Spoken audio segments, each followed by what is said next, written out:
राधे राधे दोस्तों, जय श्री कृष्ण। कृष्ण की कृपा में आपका स्वागत है।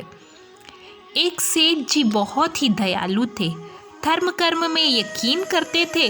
उसके पास जो भी व्यक्ति उधार मांगने आते वे उसे मना नहीं करते थे। सेठ जी मुनीम को बोलते और जो उधार मांगने वाला व्यक्ति होता उससे पूछते कि भाई तुम उधार कब लौटाओगे, इस जन्म में या फिर अगले जन्म में। तो जो लोग ईमानदार होते वो कहते सेठ जी हम तो इसी जन्म में अपना कर्ज चुका देंगे। और कुछ लोग तो ज़्यादा चालाक व बेईमान होते, वह कहते सेठ जी हम आपका कर्ज अगले जन्म में उतारेंगे। और अपनी चालाकी पर वे मन ही मन खुश होते कि क्या मूर्ख सेठ है, अगले जन्म में उधार वापसी की उम्मीद लगाए बैठा है। ऐसे लोग मुनीम से पहले ही कह देते कि वे वो अपना कर्ज अगले जन्म में लौटाएंगे।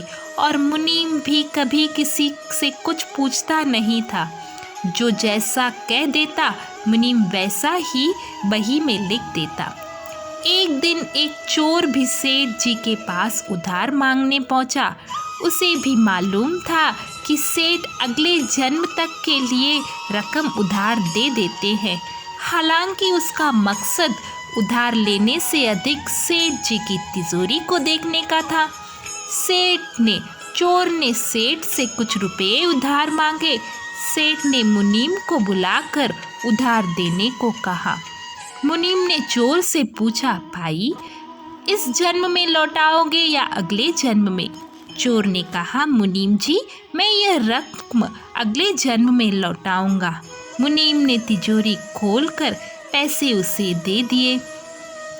चोर ने भी तिजोरी देख ली और तय कर लिया कि इस मूर्ख सेठ की तिजोरी आज रात में उड़ा दूंगा।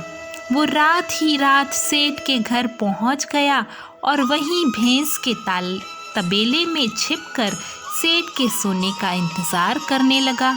अचानक चोर ने सुना कि भैंसें आपस में बातें कर रही है और वह चोर भैंसों की भाषा ठीक से समझ पा रहा है। एक भैंस ने पूछा, तुम तो आज ही आई हो ना बहन? उस भैंस ने जवाब दिया, हाँ आज ही आई हूँ इस तबेले में सेठ जी का पिछले जन्म का कर्ज उतारना है। और तुम कब से यहाँ हो? उस भैंस ने पूछा। तो अगली भैंस ने जवाब दिया, मुझे तो 3 साल हो गए हैं बहन, मैंने सेठ जी से कर्ज लिया था यह कहकर कि अगले जन्म में लौटाऊंगी।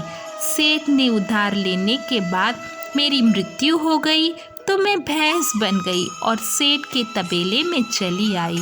अब दूध देकर उसका कर्ज उतार रही हूँ। जब तक कर्ज की रकम पूरी नहीं हो जाती तब तक यहीं रहना होगा। चोर ने जब उन भैंसों की बातें सुनी तो होश उड़ गए और वहाँ बंधी भैंसों की ओर देखने लगा। वह समझ गया कि उधार चुकाना ही पड़ता है, चाहे इस जन्म में या फिर अगले जन्म में उसे चुकाना ही होगा। वह उल्टे पांव सेठ के घर की ओर भागा और जो कर्ज उसने लिया था उसे फटाफट मुनीम को लौटाकर रजिस्टर से अपना नाम कटवा दिया। दोस्तों, हम सब इस दुनिया में आते हैं क्योंकि हमें किसी से लेना होता है तो किसी को देना होता है। इस तरह से प्रत्येक को कुछ ना कुछ लेने देने के हिसाब चुकाने होते हैं। उम्मीद करती हूँ ये छोटी सी कहानी आपको ज़रूर पसंद आई होगी। प्लीज़ लाइक, शेयर और सब्सक्राइब ज़रूर कीजिएगा। राधे राधे, जय श्री कृष्ण।